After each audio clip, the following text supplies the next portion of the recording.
For 10 years, Dad called my job playing on a computer. Every holiday he'd laugh and say, "Get a real career." Last month he called me crying. He needed $80,000 for the house. I simply replied with 3 words. He hasn't called since. Hey everyone, my name's Eric, I'm 34, and I need to tell you a story about how 3 words changed everything between me and my father. 3 little words. That's it. And honestly, I didn't even plan to say them. They just came out. The way the truth tends to when you've been swallowing it for a decade. But I'm getting ahead of myself. Let me take you back to the beginning, because if you don't understand where this started, the ending won't hit the way it should. I grew up in a small town in Ohio called Ridgemont. Population hovering around 11,000. Give or take whoever moved to Columbus that year to escape the soul-crushing boredom. My dad, Gerald, was a contractor. Built houses, renovated kitchens, poured foundations. He was good at it too, I'll give him that. The man could frame a wall faster than most people can assemble IKEA furniture, and he wore that like a badge of honor every single day of his life. To him, real work meant your hands were calloused and your back hurt by 5 o'clock. If you weren't physically exhausted, you weren't really working. That was the gospel according to Gerald. My mom, Sheila, passed when I was 14. Ovarian cancer. Took her in 8 months. She was the buffer between my dad and the rest of the world, and when she left, that buffer went with her. Dad didn't get mean exactly, but he got hard. Like someone took whatever softness was left in him and just sanded it down to nothing. He threw himself into work, and he expected me and my older brother Coulter to do the same. Now Coulter, he was the golden child. 2 years older than me, built like a linebacker, and he followed Dad right into the trades. By 18, he was running a crew for Dad's company. By 22, he was Dad's right hand. They were like a 2-man propaganda machine for manual labor.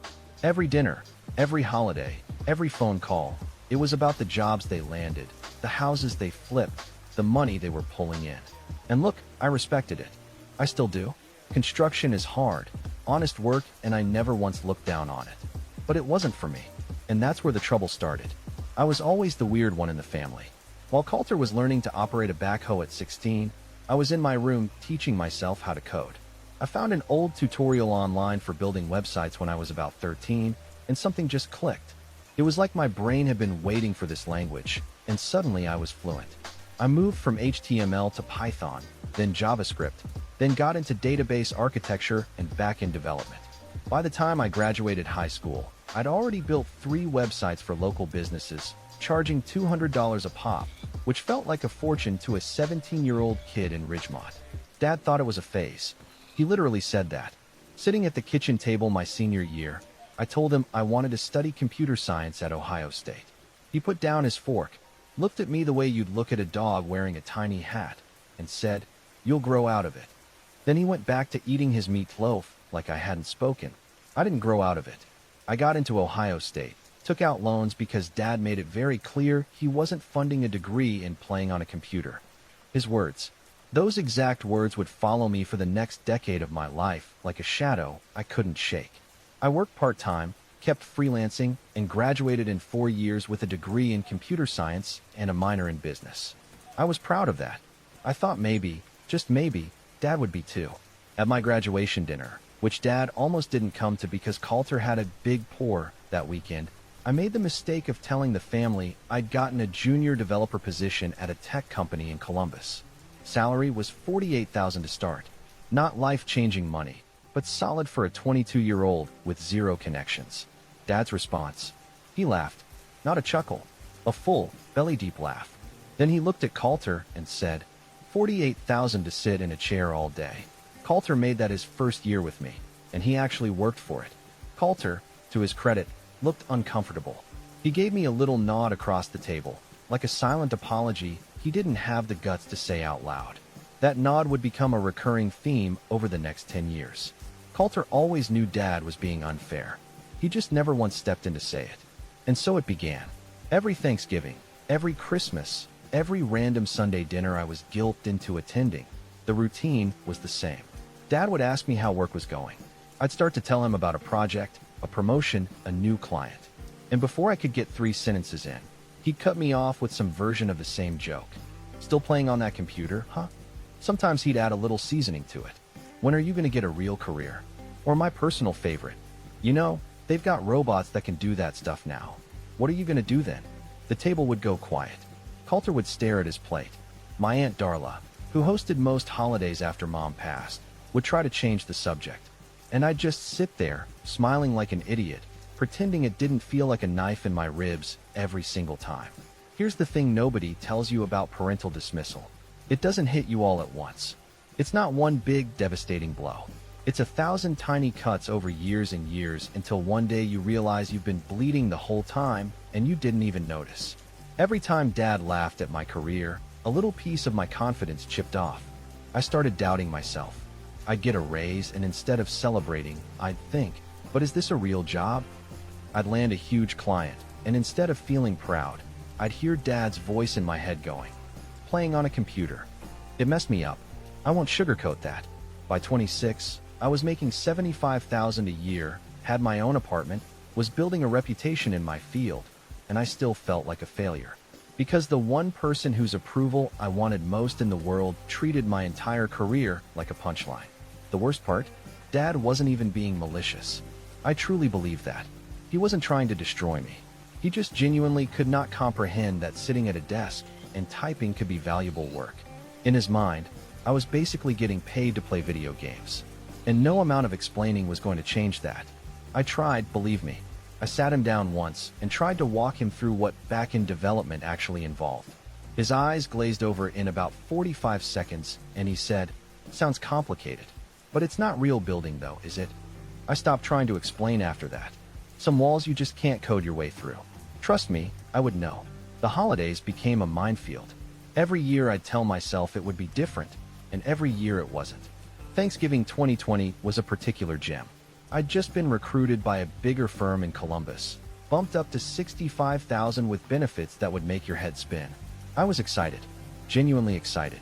I walked into Aunt Darla's house with a bottle of wine and what I thought was good news.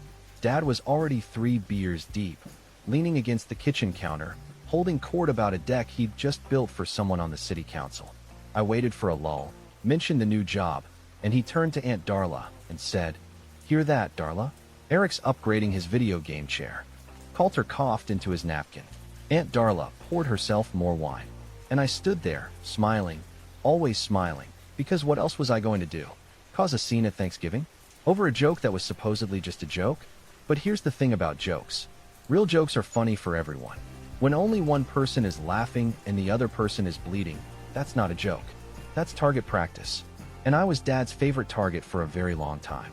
The pattern continued for years. Every milestone I hit, every promotion I earned, every skill I developed, it all got reduced to the same punchline. Playing on a computer. And I took it. Year after year after year, I just took it because I loved my dad and I wanted him to love what I was becoming. That's all I ever wanted. For him to look at me the way he looked at Coulter and say, "I'm proud of you, son." He never did. Not once. Not in 10 years. And what's wild is, I kept showing up anyway. Kept putting myself in the firing line. Kept hoping that this time, this holiday, this phone call, something would be different. It wasn't. Until it was. But we'll get to that. The years kept rolling, and so did the jokes. They became this grotesque family tradition, like a Thanksgiving turkey nobody wanted, but everyone expected. I turned 27, 28, 29. Each year my career grew. Each year Dad's respect for it didn't. When I was 28, I got promoted to senior developer at my company. I was leading a team of 6 people and managing projects worth $500,000. I called Dad to tell him, because despite everything, I still wanted him to care. He listened for maybe 30 seconds, then said, "That's nice, bud. Hey, did I tell you Coulter just landed the contract for the new fire station? 3,200 square feet. The whole town's talking about it." I sat on the edge of my bed after that call, staring at the wall, wondering why I kept doing this to myself. It was like touching a hot stove over and over and being surprised every time it burned. Then came the Christmas when I was 29. This is the one that broke something in me. Something that needed to break, honestly, but it didn't feel that way at the time. I brought my girlfriend to dinner. Waverly. We'd been dating about 8 months, and she was the first person I'd been with who actually understood what I did for a living and thought it was impressive. She was a graphic designer, creative as heck, and she had this way of making me feel like my work mattered. I was nervous about introducing her to the family, but also a little excited. Maybe having someone there who respected my career would change the dynamic. Maybe Dad would see me through her eyes for once. We got to Aunt Darla's house around 4. Coulter was already there with his wife Lila and their 2 kids. Dad was in the living room holding court, telling everyone about some renovation he'd done for a local dentist. Classic Gerald. We walked in. I introduced Waverly. Everyone was polite. So far so good. Then we sat down for dinner, and it started. Dad asked what Waverly did for work. She told him she was a graphic designer. He nodded, which was more acknowledgement than he'd ever given my career, and said, "So you do the artsy computer stuff too, huh? You two must have a real exciting time staring at screens together." Waverly laughed it off, thinking he was being playful. I knew better. I could feel the machinery warming up. Sure enough, about 10 minutes later, Coulter mentioned he was thinking about expanding the business, maybe hiring 2 more guys for the new year. Dad lit up like a Christmas tree. He went on for 15 minutes about how proud he was, how Coulter was building a legacy, how the family name meant something in Ridgemont because of their work. "Real work," he said, twice. Then he turned to me and said, "So Eric, you still doing the computer thing? Or have you finally come to your senses?" The table went quiet. Aunt Darla looked at her wine glass like she was considering drowning in it. Coulter did his trademark plate stare. I said, "I just got promoted, Dad. I'm managing a team now." He waved his hand like he was swatting a fly. "Managing a team of what? Other kids on computers? Come on, son. When are you going to do something with your hands? Something that actually matters." Waverly's fork stopped halfway to her mouth. She looked at me, then at Dad, then back at me. I could see her processing what she was witnessing in real time. I said quietly, "My work matters, Dad." He leaned back in his chair and chuckled. "I'm just busting your chops, Eric. Don't be so sensitive. That's always been your problem. Too sensitive." Coulter never had that issue. And there it was. The comparison. Always the comparison. I wasn't just being dismissed. I was being measured against Coulter and found lacking. Not because of anything real, but because my work didn't make Dad's hands dirty. Waverly excused herself to the bathroom. When she came back, I could tell she'd been crying, which confused me because I was the one being humiliated. Later she told me she cried because watching someone she loved get torn down by their own father and just sit there and take it was one of the most heartbreaking things she'd ever seen. That hit me harder than anything Dad had ever said. The car ride home was quiet for the first 10 minutes. Then Waverly said something that changed my life. She said, "Eric, I need to ask you something, and I need you to really think before you answer. Why do you keep going back?" I opened my mouth. Nothing came out. Because I didn't have an answer. Not a good one. Not one that made any sense. She said, "You are brilliant. You are talented. You are building something incredible with your career. And every time you go to that table, you let him take a little piece of that away from you." "What?" I said, "He's my dad." She said, "That's not a reason. That's an excuse. I don't know if you've ever had someone hold up a mirror and show you something about yourself that you've been hiding from, but it feels like getting hit by a truck made of truth." I couldn't breathe for a second, because she was right. I'd been letting Dad chip away at me for years, and I'd been justifying it with 2 words. "He's my dad." As if sharing DNA was a permission slip for someone to make you feel small. That night, I made a decision. I wasn't going to confront Dad. I wasn't going to make a scene or cut him off or write some dramatic letter. I was just going to stop caring. I was going to build my life so big and so solid that his opinion couldn't touch it anymore. I was going to become undeniable. Not for him. For me. I wish I could tell you the transition was smooth. It wasn't. The next year was rough. I pulled back from family events, which Dad didn't even notice at first, because let's be honest, I was never the one he was paying attention to anyway. But Coulter noticed. He called me a few times, said Dad was asking why I didn't come to Easter dinner. I told Coulter I was busy with work. He said, "Dad thinks you're sulking." I said, "Dad can think whatever he wants." That was a new sentence for me. It tasted like freedom. Meanwhile at work, something was shifting. I'd been doing freelance projects on the side for years, mostly small stuff. But around this time, I landed a contract with a mid-sized logistics company that needed a complete overhaul of their inventory management system. It was a big job, way bigger than anything I'd tackled solo. But I took it on and I delivered. The system I built saved them an estimated $200,000 in the first year just from efficiency improvements. Word got around. In the tech world, especially in the mid-market space I was working in, reputation is everything. One satisfied client tells another, who tells another, and suddenly your phone is ringing more than it's not. By the time I turned 30, I had a real decision to make. Stay at my salaried job where I was comfortable and respected, or take the leap and go out on my own. Waverly, who by then was my fiancé, looked at me across our tiny kitchen table and said, "You've been ready for this for 2 years. The only person who doesn't know that is you." So I jumped, and for the first 3 months, I thought I'd made the biggest mistake of my life. Going out on your own sounds glamorous until you're sitting alone in a home office at 2 in the morning, eating cold pizza over your keyboard, wondering if you just torpedoed your entire financial future because you wanted to prove something to a man who never asked you to. Those first 3 months were brutal. My first 2 prospective clients fell through. One got acquired by a bigger company and froze all new projects. The other just ghosted me, straight up vanished. I sent 4 follow-up emails that got swallowed into the void. I started to wonder if the void was where my career was headed to. Waverly kept her design work going, which kept us afloat, but I could see the stress in her face even when she tried to hide it. She never once said, "I told you so," or suggested I go back to my old job. She just kept saying, "Give it time." I didn't deserve that level of patience, but I was grateful for it every single day. The low point came about 2.5 months in. I was checking my bank account, doing the math on how long we could survive if nothing came through, and my phone rang. It was Coulter. He said Dad was having a barbecue for his 60th birthday and wanted to know if I was coming. I almost said no. Almost. But some combination of guilt and obligation and that stupid little kid inside me who still wanted his dad to be proud made me say yes. Biggest mistake I'd made since the time I tried to install Linux on a toaster as a college dare. Don't ask. The barbecue was at Dad's house. Same house I grew up in. Same peeling paint on the porch he always said he'd fix, but never did. Ironic for a contractor, but that's Dad. The cobbler's kids have no shoes and the contractor's house has no functioning gutters. I walked in and it was the usual crowd. Coulter and Lila, their kids running around like tiny beautiful tornadoes.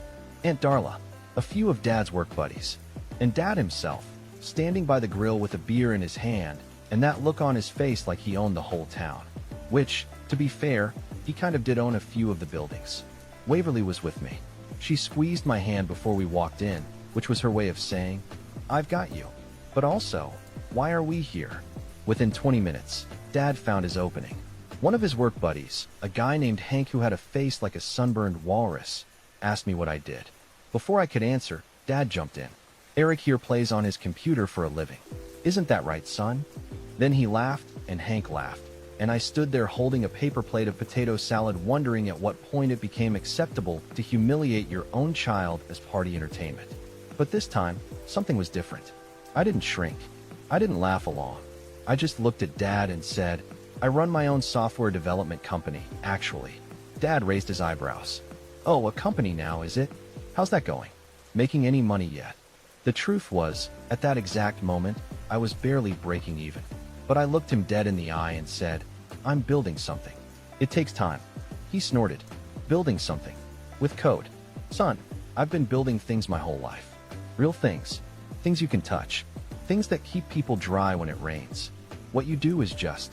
He waved his hand in the air. "Invisible." I put down my plate. Waverly's hand found my back. I said, very calmly, "I think we're going to head out, Dad. Happy birthday." He called after me as I walked out. "Oh, come on, Eric. Don't be dramatic. I'm just playing around." I didn't turn back. Waverly and I drove home in silence, but it wasn't a sad silence. It was a resolved one, like we'd both agreed on something without having to say it. I was done auditioning for a role I was never going to get. That night I sat down at my desk, and I worked until sunrise. Not because I had to, because I wanted to. Because for the first time, my motivation wasn't proving Dad wrong. It was proving myself right. And then the universe apparently decided I'd suffered enough, because things started clicking.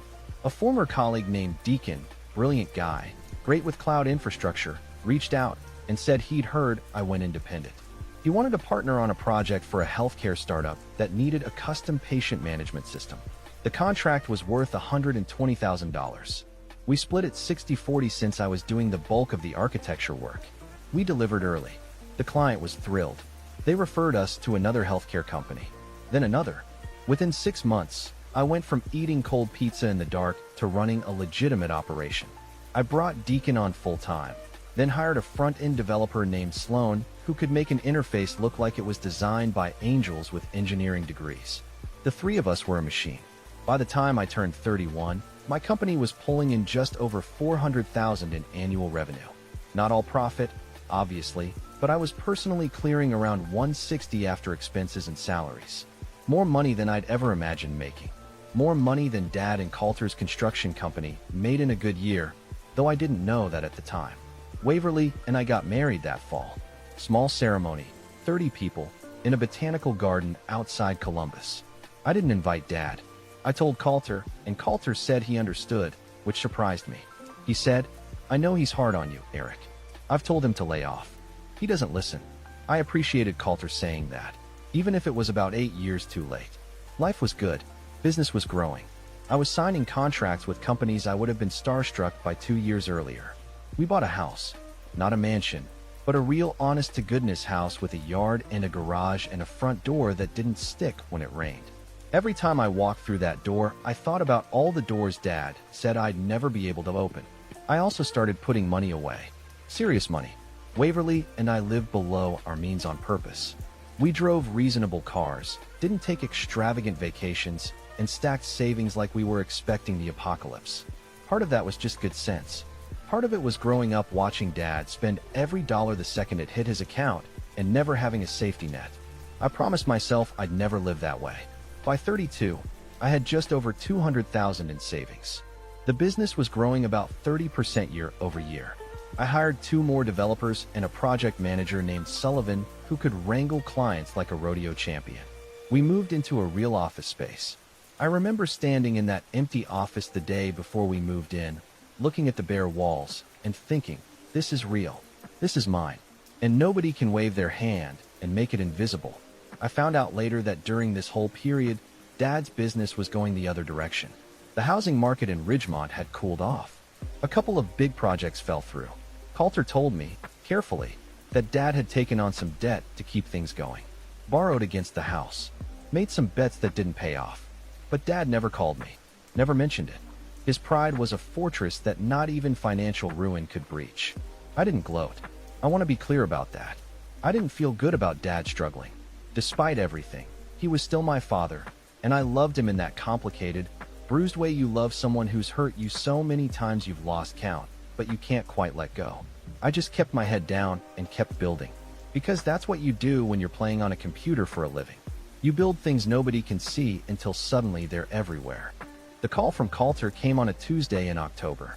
I remember because I was in the middle of reviewing a contract for a new client, a logistics firm out of Pittsburgh that wanted us to rebuild their entire supply chain tracking platform. It was the biggest deal we'd ever been offered. $750,000 over 18 months. My hands were literally shaking when I read the proposal. And then my phone rang and Coulter's name popped up and I knew, the way you just know sometimes, that whatever he was about to say was going to be heavy. "Hey," he said. His voice had that careful, measured tone people use when they're about to deliver bad news and they're testing whether you're sitting down. "Hey, what's going on?" "It's Dad." 2 words. My stomach dropped. For a second I thought he was going to tell me Dad was sick, or hurt, or worse. But it wasn't that. It was almost harder to hear, in a way. Coulter laid it out for me. Dad's business had been hemorrhaging money for the better part of 2 years. The slowdown in Ridgemont's housing market was worse than anyone had let on. Dad had taken on 2 big renovation projects that both went sideways. One client sued him for delays. The other ran out of money halfway through and left Dad holding the bag for materials he'd already bought on credit. He'd borrowed against the house to cover the gaps, and then borrowed some more. The interest piled up. The payments ballooned. Bottom line, Dad was about $80,000 in debt. The bank was threatening foreclosure on the house, and he had about 60 days to come up with the money or lose the home he'd lived in for 35 years. The home where Mom's garden used to bloom every spring. The home where Coulter and I grew up. The home Dad had sworn, on Mom's grave, that he'd never let go of. I was quiet for a long time. Coulter didn't rush me. Finally I said, "Where does he stand with the business?" Coulter exhaled. "It's done, Eric. He's been winding it down for months. He didn't tell me either, not until it was too late for me to do anything. I've got my own crew now, my own contracts, but I'm not sitting on that kind of cash. Lila and I just renovated our own place. We're tapped out. And Dad asked you to call me. There was a pause. Yeah, he couldn't call me himself. Another pause. You know how he is. I did know. That was the problem. I knew exactly how he was. He was a man who would rather lose his house than pick up the phone and admit to his younger son that the kid who played on computers was the only one who could save him. His pride wasn't just a fortress. It was a prison, and he'd locked himself inside. I told Coulter I needed some time to think. He said he understood. We hung up. I sat at my desk for probably 20 minutes, not moving, just staring at the Pittsburgh contract on my screen. $750,000 on one side of my life, $80,000 on the other, and a decade of being laughed at sitting right in the middle. That night, I told Waverly everything. She listened the way she always does, which is to say completely and without interrupting. When I finished, she said, "What do you want to do?" I said, "I honestly don't know." She said, "Yes, you do. You just don't want to admit it yet because you're afraid of what it says about you either way." She was right, obviously. She's annoyingly right about most things, which is both the best and worst quality in a spouse. The truth was, part of me wanted to help. That was the kid in me, the one who still remembered Dad teaching him to ride a bike, who still remembered Dad sitting in the hospital waiting room when I broke my arm at 11, who still remembered the way Dad used to look at Mom like she was the only person in the world. That version of Dad existed once. He got buried under grief and stubbornness and years of not knowing how to connect with a son who was different from him. But he existed. And part of me, the part that had been dismissed and belittled and laughed at for 10 years, wanted to let him figure it out himself. Let him see what it feels like when the thing you've been leaning on your whole life crumbles and nobody's there to catch you. The same way I felt every time he waved away my accomplishments like they were nothing. I sat with it for 3 days. Didn't call Coulter back. Didn't call Dad. Just went to work, came home, kissed my wife, and carried this weight around like a boulder in my chest. On the 3rd day, Waverly sat me down and said something that reframed everything. She said, "Eric, this isn't really about the money. You have the money. This is about the fact that your father has never once acknowledged what you've built, and now he needs the thing he's been mocking to save him. The question isn't whether you can afford to help. It's whether he can afford to keep pretending." And just like that, I knew what I was going to do. I didn't call Coulter. I called Dad directly. It was the first time I'd dialed his number in over a year. It rang 4 times, and I almost hung up, but then he picked up. His voice sounded older than I remembered. Tired. Like a man who'd been carrying something heavy for too long and had finally run out of strength. "Eric." "Hey, Dad." Silence. I could hear him breathing. I could hear the TV on in the background, some game show. I pictured him in his recliner, the same one he'd had since I was in high school, in that living room with the crooked bookshelf he never fixed because he was always fixing other people's houses instead. "Coulter told me," I said, "about the house." More silence.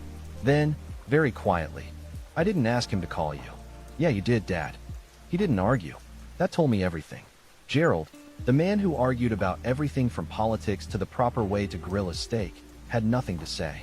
The fight was out of him. Then he said it. The thing I'd waited 10 years to hear, and also the thing I never wanted to hear because of the circumstances surrounding it. He said, "I need help, Eric.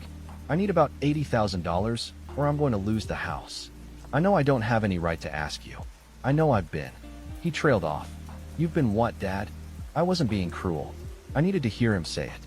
After a decade of ridicule, I needed the words. But he couldn't do it. Couldn't name it.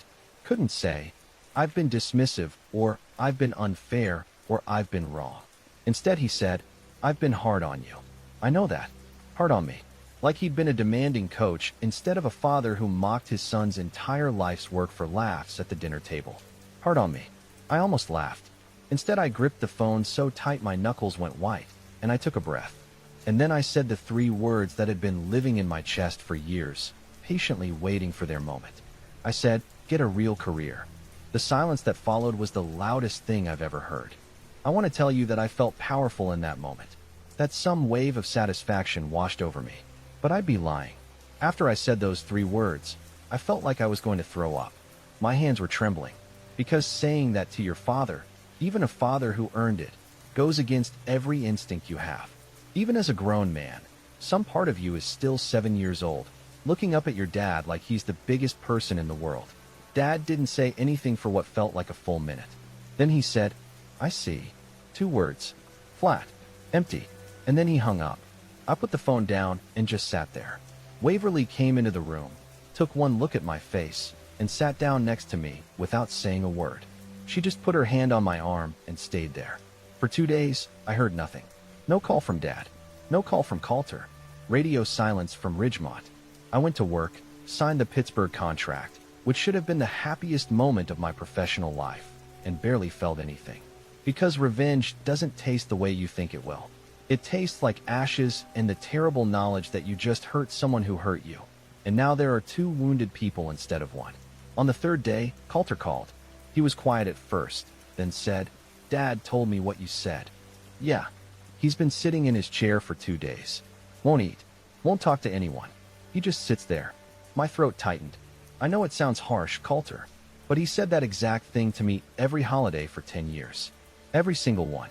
While I was building a career. While I was building a company. While I was building a life. He laughed at all of it. And now the only reason he called is because he needs the thing he laughed at to save him. Coulter was quiet for a long time. Then he said, "You're right. I know you're right. I should have said something a long time ago.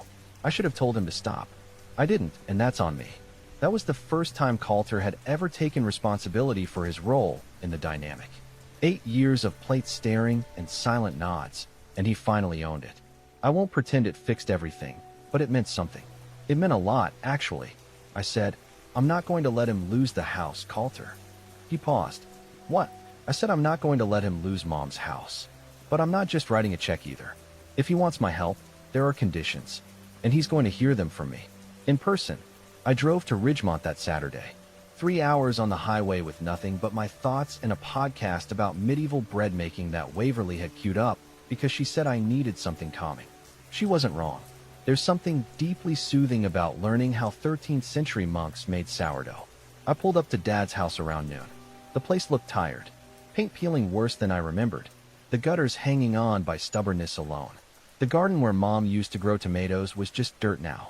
I sat in the car for a few minutes, then walked up those porch steps and knocked. Dad opened it. He looked like he'd aged 5 years in 2 weeks. His eyes were red. His shoulders, which had always been squared up like he was ready to fight the world, were slumped. He looked at me, and I could see him trying to find his voice, trying to locate that swagger, that dismissiveness, that armor he'd worn for so long. It wasn't there. It had finally cracked. "Can I come in?" I said. He stepped aside without a word. I walked into the living room. Same furniture. Same crooked bookshelf. Same recliner. I sat on the couch, and he sat in his chair, and we looked at each other across that small room like 2 people standing on opposite sides of a canyon. I spoke first. "Dad, I'm going to help you with the house. I have the money, and I'm going to make sure you don't lose it. But first, I need you to hear some things, and I need you to actually hear them. Not dismiss them. Not wave your hand.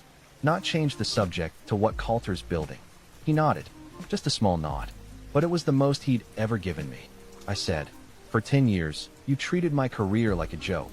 Every holiday, every phone call, every time I tried to share something I was proud of, you laughed at it. You called it playing on a computer. You told me to get a real career. You compared me to Coulter like I was the defective version. And Dad, it crushed me. I don't care how tough you think I should be or how sensitive you think I am. It crushed me. Your opinion mattered to me more than anyone's in the world, and you used it to make me feel small." His jaw tightened. I could see him fighting every instinct to deflect, to minimize, to make a joke. But he didn't. He just sat there and took it, maybe for the first time in his life. I kept going. "The company I built, the one you thought was invisible, is the reason I can write you a check for $80,000 right now. The skills you laughed at pay my mortgage, employ 8 people, and just landed a contract worth $750,000. I built that, with a computer, and it's as real as anything you've ever framed or poured or hammered." There were tears on his face. Gerald, the man who hadn't cried since Mom's funeral, had tears running down his cheeks, and he wasn't even trying to hide them. He said, voice cracking, I know it is. I've known for a while. I just didn't know how to say it. You could have just stopped making the jokes, Dad.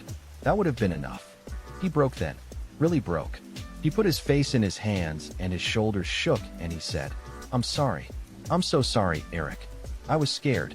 I didn't understand what you were doing, and instead of trying to learn, I made fun of it because that was easier than admitting my own son was smarter than me. That's the truth. I was threatened by you, by what you could do, because I couldn't understand it, and a man who can't understand something, well, in my mind that made me less than. And I couldn't be less than. So I made you less than instead. I won't pretend that confession made everything okay. It didn't. You don't erase 10 years of damage with one honest moment in a living room. But it was a start. The first real, honest thing he'd ever said to me about our relationship. I wrote him the check that afternoon. $80,000. He held it in his hands like it was made of glass. Then he looked at me and said, "Your mother would be so proud of you." That one got me. I'm not going to lie. I had to look away for a second because that living room was getting blurry and I refused to have a full breakdown in the same recliner where I used to watch cartoons. Here's where things stand now. That was about 4 months ago. Dad saved the house. He's retired from construction, which was probably overdue given his knees sound like a popcorn machine every time he stands up. Coulter and I are closer than we've ever been. He calls every couple of weeks now. Not about Dad, not about drama, just to talk, like brothers should. Dad and I are in what I'd call the reconstruction phase. We talk on the phone about once a week. The conversations are short and a little awkward, like two people learning a new language together. He asks about my work now. Really asks. Last week he said, "That Pittsburgh thing, is that the big one?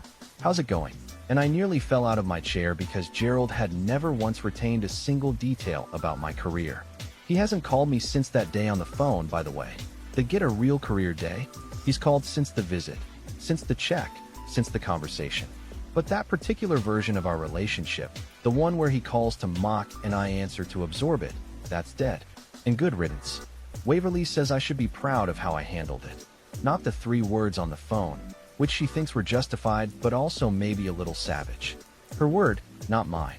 But proud of going back. Proud of not letting bitterness win. I don't know if I'm proud exactly, but I'm at peace. I have a wife who sees me, a company that's thriving, a brother who finally showed up, and a father who's trying, late as heck, to be the dad I deserved all along. My mom's house still stands on that street in Ridgemont with its peeling paint and crooked bookshelf. And somewhere inside it, a 61-year-old man is learning, for the first time, that the things you can't see with your eyes, the code, the logic, the invisible architecture that holds the digital world together, are just as real as concrete and steel. Maybe more real, because you can tear down a building, but you can't tear down someone who refused to stop building, no matter how many times you told them what they were making wasn't real. My name is Eric. I'm 34. I play on computers for a living. And business is very, very good.